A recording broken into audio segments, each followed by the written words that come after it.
scénario, c'est tout. Je te laisse introduire. Je l'avais oublié, c'est vrai que cette introduction est merveilleuse. Elle se tape avec l'équation de Thalès. Il y a des notes, si je peux me permettre, je suis un peu mélomane sur les Ouais, ports. vas-y. Il y a des notes de l'introduction, de la série Marvel The Punisher, pour ceux qui connaissent. Alors, j'ai vu Marvel The Punisher, mais je me souviens plus du tout de ça. Et ben, je te J'irai laisse je te voir. laisse aller l'écouter après et je te jure qu'il y a un air, il y a un air. Je suis peut-être fou, Ok, crazy, j'ai peut-être pris une commotion cérébrale, mais je crois penser qu'il y a un air. très bien. Et ben, ça fait une merveilleuse introduction pour cet épisode, comme tu l'as dit, de la gravure de Sénèque. Quatrième épisode de cette semaine, nous sommes jeudi et aujourd'hui, nous allons vous parler de la deuxième loi du livre Les 48 lois du pouvoir. On a fait un peu une petite introduction l'épisode précédent avec l'exposé du scribe. Allez l'écouter, c'est très intéressant parce qu'on fait quelques nuances avec ce qui va être dit dans cet Très bien. épisode. Et donc pour rappel, la loi d'aujourd'hui est ne vous fiez pas à vos amis, utilisez vos ennemis. Pour rappel, Loi du pouvoir, Les 48 lois du pouvoir est un livre que nous avons commencé récemment avec Enzo, qui nous a aidé à reprendre la lecture de par son agencement, de son... Oui, tout simplement des connaissances qu'il nous apporte et des leçons que nous pouvons en tirer, qui sont très intéressantes et qui sont pas forcément comme tous les livres de développement personnel. Moi, par exemple, je l'ai déjà cité dans l'épisode précédent, il me semble, de la gravure de Sénèque, mais Be Obsessed or Be Average, qui là aussi peut être considéré comme un livre de développement personnel, mais l'apport de connaissances m'allait pas forcément. Et là, dans les 40 lois du pouvoir, à chaque fois, il y a des exemples historiques pour illustrer les lois et les enseignements, du coup, qu'on peut en tirer. Et moi, ce que j'apprécie énormément, parce que je suis un peu en quête aussi de culture générale, de faits, pour pouvoir illustrer aussi ce que moi je pense. Donc c'est très intéressant. Et on va commencer tout de suite. Je vais vous parler je vais vous parler de la violation de la loi. Donc qui n'a pas respecté qui s'est fié à ses amis et n'a pas utilisé ses ennemis. Et je vais laisser le respect de la loi à Enzo parce que ça parle de personnages chinois et que les noms sont horribles à prononcer. Donc du coup je vais laisser Enzo Je vais la galérer. massacrer cette anecdote. Je préviens, je vais la massacrer. Je vais la synthétiser en 1 minute. Très Et bien. Ben, vous irez vous faire foutre si vous n'êtes pas content. moi aussi, je vais essayer de synthétiser très rapidement parce que bah, si vous voulez avoir les détails, achetez les 48 lois du pouvoir et allez le livre, c'est très intéressant. Mais tout Avec notre simplement, lien d'affiliation en description. Bon, on n'a pas c'est de faux. lien d'affiliation. C'est fini, c'était une ancienne époque. Oh, Donc, oh, dis pas ça si vite. Dis pas ça si vite. Les codes de parrainage, ça peut vite partir. donc, la violation de la loi, on parle ici du 9e siècle, sur le trône de l'Empire byzantin, où il y avait un mec qui s'appelait Michel III. Michel III, donc voilà, il arrive sur le trône, il est un peu nouveau dans le game, et il lui faut quelqu'un, un peu un conseiller. Un conseiller, donc là, évidemment, tous ses proches dans la cour lui conseillent ce bon vieux Bardas, qui est tout simplement son oncle, et qui est un homme voilà, très intelligent, ambitieux. Alors attention, l'ambition n'est pas forcément mauvaise, hein, c'est pas qu'il va lui prendre son trône ni rien, c'est Mhm. juste qu'il souhaite le meilleur pour l'Empire, et donc forcément ambitieux pour bah, tout simplement l'avenir économique, l'avenir historique de son pays. Donc tout le monde pensait à Bardas, sauf que Michel n'a pas pris Bardas, il a choisi ce jeune Basile. Basile, qui est-il? C'est un ami qui s'est fait quelques années plus tôt, qui travaillait dans l'écurie, voilà, nanana, un jeune palefrenier, voilà, ça s'appelle un palefrenier, qui était dans l'écurie. Et donc Michel, il faisait des conneries avec les chevaux. Il y a un cheval qui lui fonce dessus, et au final, bah, ce bon vieux Basile arrête ça, sauve la vie à Michel. Michel est Wow. complètement ébahi, et donc là, il lui fait grand écuyer, voilà, nommé grand écuyer. Il le comble de cadeaux, de faveurs, il le fait augmenter. Alors non, ça c'est après, il me semble. Ouais, voilà, il fut envoyé à la meilleure école de Byzance, et cetera, et cetera. Donc ça devient quelqu'un de cultivé et raffiné, alors que le mec était juste un palefrenier. Et comme Michel arrive sur le trône, au lieu de prendre le Bardas qui est le GOAT en fait, qui va l'aider au mieux, il choisit Basile parce que c'est son collègue et c'est bah, son ami tout simplement. Sauf que bah, Basile, il est avide d'argent, cupide au final, et Michel en fait ne fait que donc les ambitions financières de Basile ne font qu'augmenter. Michel double son salaire, triple son salaire. Il lui fait même épouser une de ses courtisanes personnelles. Et Basile en fait il prend la confiance. Il prend la confiance, si bien que tout simplement un jour Michel dort et se retrouve entouré de soldats et tout simplement Basile, comme il avait obtenu un rang social très élevé, s'était rapproché de gens de l'armée et avait fait tout simplement un coup d'État. Donc Michel a couvert de cadeaux son ami, il l'a fait monter avec lui en tant que conseiller, comme on l'a dit, il a fait épouser ses courtisanes, augmentation de salaire complètement énorme, et Basile l'a poignardé dans le dos, en lui prenant sa place tout simplement. Donc voilà un exemple historique d'une violation de cette loi. Enzo, je vais te laisser maintenant parler d'un respect de la loi, quelqu'un 3 minutes. qui C'est ne bien, sait. tu as mis 3 minutes, c'est pas mal, c'est pas mal. Ah putain, il m'a Bah, bien sûr, copié. bien sûr, bien sûr. Bon, bah, moi, ça va être rapide, moi, ça va être vraiment 1 minute pour le coup. Donc, respect de la loi, donc quelqu'un qui a appliqué la loi, ne vous fiez pas à vos amis, utilisez vos ennemis pour rappel. Donc, euh, en 222 après Jésus-Christ, en Chine, chute de la dynastie des Han. Donc, des siècles de coups d'État. C'est-à-dire qu'à chaque fois, un empereur, il fait un peu de la merde, qu'est-ce qui se passe? Les militaires, ils complotent, bam, il le renverse, le général le plus puissant, il est sur le trône, qu'est-ce qu'il fait pour s'assurer sa survie? Il exécute tous les autres généraux. Voilà, donc bonne ambiance, ça fait plaisir. En 959, le général Zhao Kuang-yin devient le premier empereur Song du Nord. Ok. Donc là, qu'est-ce qui se passe? Tous ces généraux, ils disent, ok, le mec va nous détruire. Le mec, il organise un banquet. Les généraux, ils pensent qu'ils vont crever. Et là, le mec, Zhao Guangying, il dit, les gars, écoutez, plutôt que de se faire la guerre, pourquoi vous voudrez pas plutôt vivre en paix, riche et honoré, voilà, vous abandonnez vos commandements, et moi, je vous fais don de magnifiques demeures avec toutes les belles filles que vous voulez. Les mecs, ils réfléchissent ni une ni deux.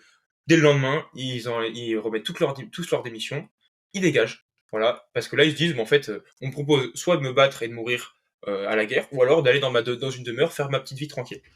Donc voilà, donc le mec là, ses faux amis, il s'en est débarrassé hyper rapidement. Ensuite, les années qui arrivent, voilà, en 971, il y a le Liu, le roi des Han du Sud, qui est forcé à se soumettre. Voilà, après des années de rébellion, le mec s'est fait mater par Zhao Kangin. Et donc le mec l'amène à la cour, le mec il croit qu'il va se tuer, il lui sert du vin, le mec dit non mais le vin est empoisonné, l'empereur il rigole, il boit le vin, il dit mais non il est pas empoisonné, qu'est-ce qui se passe? Le mec fait waouh, ok donc le mec en fait il veut pas de mal, bam, il devient son ami le plus loyal et le plus fidèle. Voilà. Ensuite pareil à cette époque, la Chine elle est divisée en fait en de nombreux petits royaumes. Qion Shu, l'un des petits rois clés, hein, un seigneur on va dire, euh, il a été vaincu. Les ministres de l'empereur, ils ont dit en fait lui il complote contre toi, donc fais gaffe. Euh, et à un moment, et en fait l'empereur, qu'est-ce qu'il fait? Il remet un petit pli, donc une enveloppe, à Quan Chi, euh, et en fait il lui dit bah ouvre-la quand tu rentres chez toi. Le mec Quan Chi, il ouvre le truc et en fait il voit des preuves de sa propre conspiration. Donc là il se dit ok, l'empereur en fait il sait que je conspire et là il vient de me dire voilà je te fais grâce, de tes conneries. Et donc le mec, qu'est-ce qui s'est passé? Bah, c'est devenu un autre, pareil, un des vassaux les plus dévoués de l'empereur Zhao Kang Yin. Voilà pour l'exemple. Je suis tellement rapide, je suis tellement fort, c'est impressionnant. Donc, tout simplement, là, il y a une grande notion de pardon, parce que, entre guillemets, c'est tous les opposants à cet empereur-là, les généraux qui, de toute manière, allaient conspirer contre lui à un moment, euh, et les deux mecs j'ai pas retenu. Heureusement que je te l'ai laissé, celle-là. Quan Chu Euh, et Lin. voilà. Qui eux aussi étaient rebellés, conspirés, etc. Et qui ont été graciés par le roi, et qui, au final, de par cette grâce, se sont dit, putain, mais en fait, je lui dois une fière chandelle à cet empereur au final. et deviennent les plus fidèles serviteurs de cet empereur. Mais, Donc, vas-y, je te laisse. vas-y, allez, ça me fait plaisir de prendre la parole. Sur cette loi, je suis un peu, pas en désaccord, mais je veux remettre les choses en place avec Robert Greene. Parce que, évidemment, c'est un livre où il y a que lui qui parle, donc ces exemples servent son propos. Évidemment, il y a un peu un biais de confirmation. Vu qu'il nous Oui, propose un truc, et après il y a l'exemple, on fait ah ouais, putain, ok, c'est vrai. Mais sa loi, j'aimerais bien la reformuler. Moi, j'aimerais. Le mot ami me gêne. En fait, il me gêne ami parce que dans les gens qui décrivent dans son exemple, c'est pas un ami, c'est peut-être plutôt un copain, un camarade, un collègue. Bref, c'est pas un ami. Pourquoi? Parce qu'en fait, il suffit de voir à quand remonte l'amitié de Basile et de Michel de Byzance. C'est juste le mec lui a sauvé la vie. Donc en fait, Michel de Byzance l'a honoré cadeau et il a eu un lien envers lui, mais c'est pas une amitié réciproque en fait. Michel de Byzance, il était redevable envers lui, et Basile, bah, il profitait de sa générosité, mais c'était pas une vraie amitié. C'était plus un truc de, bah, je t'ai sauvé la vie, et voilà. Comme tu pourrais être redevable envers un pompier qui te sauve du feu, mais c'est pas une amitié. Enfin, c'est ça qui me dérange, c'est que c'est pas du tout une amitié. Une vraie amitié, on parle pas de ça. Une amitié, ça se construit au fil des années, ça se construit sur des moments forts. Et c'est pour ça d'ailleurs que son exemple par contre de respect de la loi est intéressant, je trouve. Parce que pourquoi derrière on voit que ses ennemis deviennent ses amis les plus fidèles. Parce qu'en fait, le moment qui marque le début de leur amitié, il est très fort. C'est-à-dire que les mecs, les deux, ils pensaient qu'ils allaient mourir, on leur fait pardon, mais bien sûr que la personne, en fait, elle va être redevable, et tu vas pouvoir lier une amitié. Et ce qui peut se rajouter, et qui n'est pas explicitement dit dedans, mais c'est qu'en fait, on parle de deux mecs qui se sont combattus, qui ont fait la guerre contre, et il y a toujours, en tout cas à cette époque-là, et même, oui, à cette époque-là, il y a du respect, en fait. C'est comme quand tu fais, c'est une comparaison un peu folle parce que les mecs se tuaient entre eux, tu vois. Mais c'est comme quand tu fais du MMA et que tu vois qu'il y a beaucoup de combattants au final après derrière qui s'entendent bien et qui plus tard, hors carrière, deviennent amis parce que en fait ils ont des points communs et que bah il y a du respect qui s'est construit au fil des années parce que se combattre dans la cage, ça forge le respect et que dans son respect de la loi, les généraux qu'il dégage, l'empereur, c'était pas du tout ses amis. C'est juste des mecs qui avaient un intérêt commun ensemble, mais c'était des collaborateurs. Ça n'avait rien d'amis. Donc, je suis d'accord sur le fait de, oui, il faut savoir bien utiliser ses ennemis et pas s'en débarrasser bêtement. Mais par contre, euh, sur le fait de méfiez-vous de vos amis, les amis en théorie, ça se compte sur les doigts d'une main. après, c'est un peu la différence qu'on avait faite du coup dans l'épisode précédent, c'est qu'on faisait la distinction entre les amis et les vrais amis. Selon moi, pour faire un peu un lien avec ce que tu disais, on va appeler ça un ami, un vrai ami, pour être que tout le monde soit d'accord. Copain. Un ami ou un copain. Tu veux faire alors qu'on se mette d'accord, si on parle de vrai ami et ami, ou de ami et copain, pour faire l'indiscrétion. Ouais, ami et copain. Ok. On Donc, n'est plus en maternelle à faire des classements de qui est mon meilleur pote sur le top 5, tu vois. Lui, c'est mon meilleur ami, meilleur ami. Lui, c'est très bon un ami. Et lui, c'est mon meilleur copain. Et lui, c'est mon meilleur pote. ok. Et lui, Donc c'est on mon fait ça. top Donc, voisin. donc ami, pour faire un lien avec l'épisode d'hier, Voilà. l'ami va nous poignarder devant, il va nous faire part Voilà. de ses revendications, etc. Et on peut lui faire confiance car il va être honnête avec nous. Et un copain aura plus tendance à nous poignarder dans le dos parce qu'il n'aura pas le courage et l'honnêteté nécessaires pour nous le dire en face. Totalement. Totalement. Moi, tout simplement, donc déjà, pour avoir un ami, je suis d'accord avec toi dans le sens que Basile et Michel n'étaient pas forcément des amis. Car il y avait une certaine unilatéralité dans leur relation. C'est-à-dire que Basile, certes, avait sauvé Michel, Michel avait essayé de lui rendre un peu, mais c'est-à-dire que peut-être qu'au début, Michel n'avait pas, il n'était pas encore sur le trône, donc il n'avait pas assez à lui donner. Vas-y.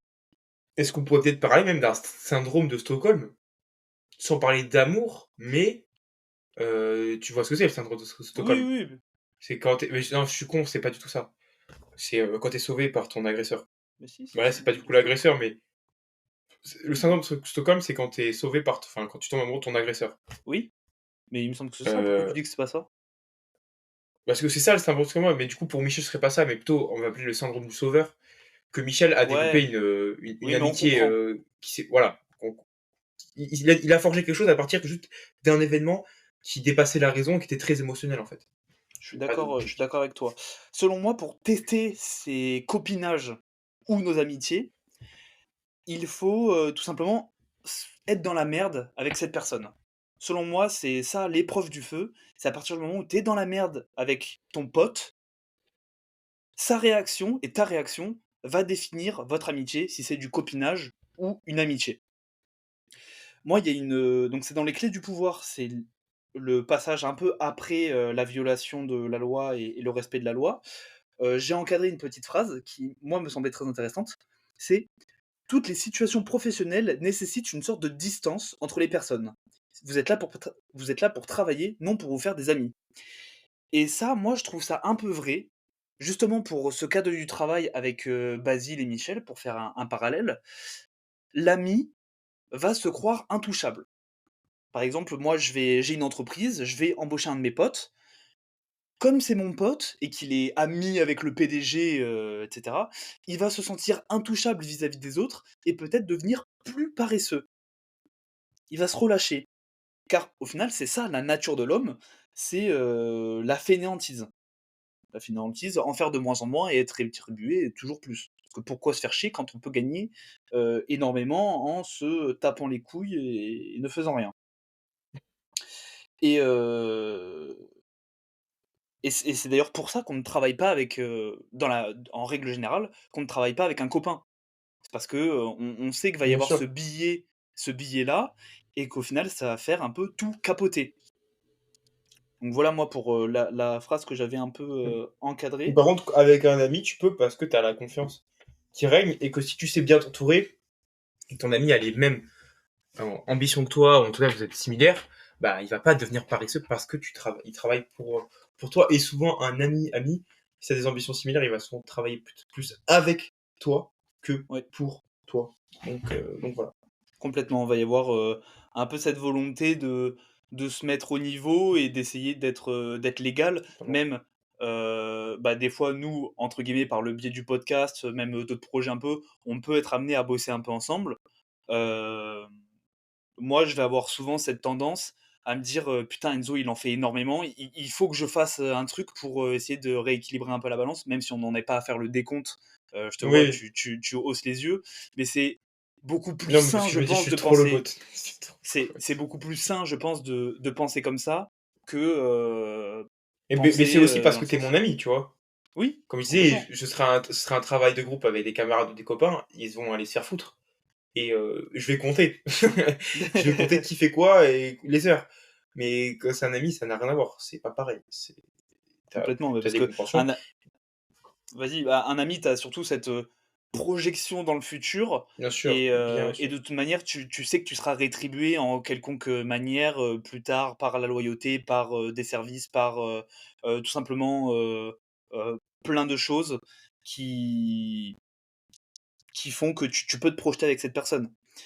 Il y a aussi, un copain, la plupart du temps, il va oublier, c'est une phrase que j'ai aussi encadrée, il oublia, donc là ça parlait de Basile, il oublia les faveurs reçues et s'imaginait qu'il ne devait son succès qu'à ses propres mérites. Donc Totalement. c'est souvent ça aussi. Un copain va avoir la mémoire courte et va se dire: «Ouais, mais au final si je suis là, c'est parce que je me suis cassé le cul et tout», alors que le mec s'est un peu tapé les couilles. Oui, il a fait deux trois trucs bien, mais il a été rétribué au quintuple de ce qu'il aurait dû être et au final, il a sa position aujourd'hui. Il a oublié que c'est parce qu'il a un traitement de faveur dans les rétributions qu'il a. C'est-à-dire que pour un même travail donné, quelqu'un va être rétribué à X, et lui va être rétribué à 5 fois X. Ce qu'un ami refuserait d'ailleurs, finalement. Oui, complètement. Il demanderait d'être rétribué ou alors, bah, il va y avoir une autre rétribution. Il va, faire profiter un peu ça à celui qui lui a donné quelque part. Totalement. Donc voilà un peu pour ça. Est-ce que tu as des choses à dire? Moi, j'ai encore quelques, j'ai 3 astérix, pour des citations Je qui t'en illustrent prie. bien. Alors j'ai la première de Démonax, philosophe grec, environ, entre 70 et 170 après Jésus-Christ. Les amis font le plus de mal que les ennemis parce que on ne s'en méfie point. J'ai galéré à la lire. Je la refais. Les amis font plus de mal que les ennemis parce qu'on s'en méfie point. Tout simplement, c'est vrai. On s'attend très rarement à quand on est avec un copain, on regarde pas derrière nous. On part du principe que nos arrières sont protégés. Or, l'attaque va venir souvent de notre copain, enfin dans les points qu'on a illustrés juste avant. J'ai aussi une petite citation de Louis XIV. Toutes les fois que je donne une place vacante, je fais un ingrat et 100 mécontents. Ouais, Donc bien. voilà, là ça illustre bien la phrase que j'ai dite juste avant, entre Basile et Michel, qui l'oublia les faveurs reçues et qui s'imagina que son succès était dû à ses propres mérites. C'est que le mec devient ingrat, tout simplement, et tous ceux qui n'ont pas eu la rétribution sont mécontents parce que ils en ont fait peut-être autant que lui, mais seul lui a été rétribué parce que traitement de faveur. Et enfin, la dernière de Voltaire, Voltaire qui pose toujours des masterclass dans ce livre. Mon Quand même. Dieu, gardez-moi de mes amis. Quant à mes ennemis, je m'en charge. Ça fait un peu lien avec la première que j'ai donnée de Démonax, dans le sens où les amis, on peut pas vraiment savoir d'où ça vient. Donc, mon Dieu, gardez-moi de mes amis. Moi, je m'occupe de mes ennemis parce que je sais d'où ça va venir. Voilà, tout simplement. J'ai encore une petite accolade. Et c'est un peu, ça fait lien avec les conseils que j'avais dit dans d'autres épisodes de se mettre dans la merde. C'est que sans adversaire autour de nous, nous devenons paresseux. Un ennemi à nos trousses aiguise notre esprit, maintient notre vigilance. Gardez-vous donc quelques ennemis plutôt que de tous les transformer en alliés. Clairement. Voilà les illustrations qu'on peut tirer, les points importants de ce livre. Euh, Est-ce qu'on a d'autres choses à rajouter? Je ne pense pas, c'était assez clair, assez complet. What an gravure of Senec. Seneca. Complètement. Say it in English. Non, mais encore Euh, masterclass. Encore une masterclass, tout à fait. Donc, encore une fois, cet épisode, vous en avez appris beaucoup. Vous avez gagné du temps. Je ne sais pas combien de temps cet épisode dure, il doit durer à peu près 15 minutes. Et en 15 minutes, vous avez 22. 22. Ouais, Ouais, mais en ouais, 22 ouais, minutes, ils ont eu l'explication de la loi, enfin, ils ont eu les exemples, ils ont eu des interprétations et des axes de réflexion. Parce que tout simplement, moi je le lis, mais tu as fait des remarques que je m'étais pas forcément faites, moi y compris, dans l'autre sens. Euh, donc voilà, ça donne des axes de pensée et ça nous permet tout simplement de débattre. Et vous aussi, débattez avec nous dans les commentaires. Dites-nous pourquoi vous n'êtes pas d'accord ou pourquoi vous l'êtes aussi euh, dans les commentaires de Spotify, de YouTube. Ça dépend où vous écoutez. Ou alors, vous pouvez aller directement sur l'Instagram, dans la section commentaires et nous faire part de vos réflexions, de vos problèmes, parce qu'on a envie d'entendre cette introduction de l'équation de Thalès. Je vais jeter mon ordi par la fenêtre si je n'entends pas. Donc, ça sera tout pour cette semaine. On vous souhaite une bonne fin de journée, une bonne fin de semaine, de continuer vos objectifs, d'être patient quant au processus, et on va vous souhaiter d'être énorme. Oui, totalement. Soyez énorme. On se retrouve la semaine prochaine. En pleine forme. Ciao. Plutôt. Allez, ciao.